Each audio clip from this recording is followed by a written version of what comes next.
Doctor, you hit on the third leading cause of death in the United States, and I'm sure most of us could figure it's either heart-related or cancer or diabetes, things like that. Can you clue us into what that is and why? Yeah, okay, and thank you for asking that, because this is the 10,000-pound gorilla in the room that nobody's talking about. The third leading cause of death, as published in the Journal of the American Medical Association, is MD-directed treatments. This means you go to a medical doctor, an MD. He gives you a treatment and you die from it. According to the United States Department of Health and Human Services, 15,000 Medicare patients a month are killed by MD treatment, and nobody goes to jail. A handful of terrorists fly 2 planes into the Twin Towers. 3,500 people die, and we go to war. But 15,000 people a month are killed by medical doctor treatments, and we don't bat an eyelash. This is because we have been, I don't want to say brainwashed, that's not the correct term, but we have been, for the last 100 years, kind of led into this false belief. You know, I think it was Marcus Welby that started it, that the medical doctor is king and knows everything about everything.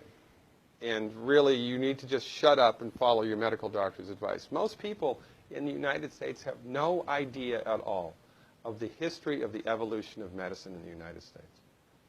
In the early 1900s, it was a relatively level playing field between the chiropractors, the osteopaths, the homeopaths, and the MDs. In 1915, 1920, there was something called the Flexner Report. The Carnegie Corporation funded this man named Abraham Flexner. He went all around the country, and he went on stagecoach and train and horseback. This was before the interstate highway system, right? Took Flexner 5 years to do this. He went all around the country and did an inventory of all of the medical schools that prescribed drugs. He brought the list back to the Carnegies, who owned drug companies, and then the Carnegies and the Rockefellers gave millions of dollars of free money to the medical schools and hospitals in the United States that were prescribing drugs. That was the beginning of the end. After the Flexner Report, there was no more level playing field in the United States. And the MDs started a juggernaut that's taken off. Most people in the United States think that the predominant medicine here, MD-directed pharmaceutical medicine, we think that those guys are top dog because their therapeutics are better than the homeopaths or the naturopaths or the chiropractors. It's not.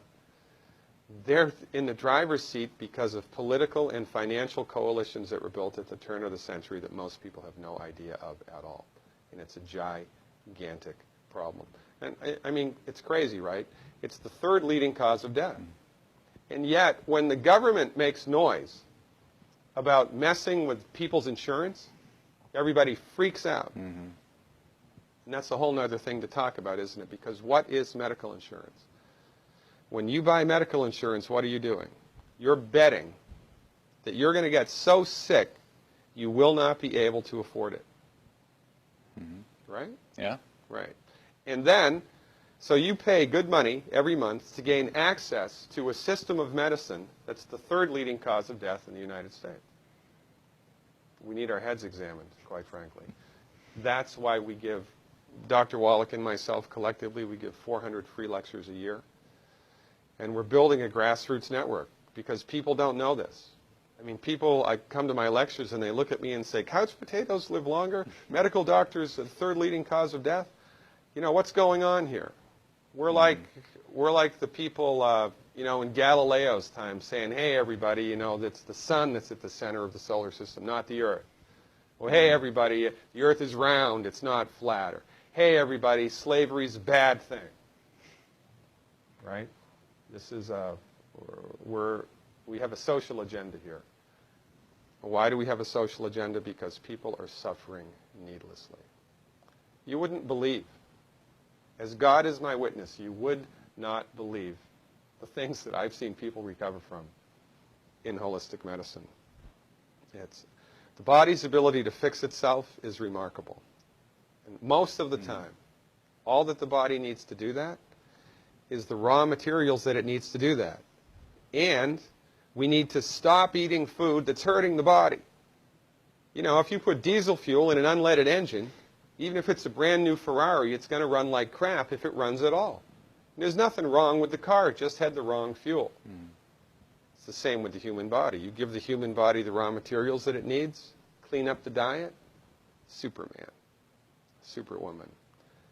And you know, if you don't get to super status, then at least your blood pressure normalizes, at least your arthritis goes away, at least your anxiety and panic attacks go away, and you can sleep through the night.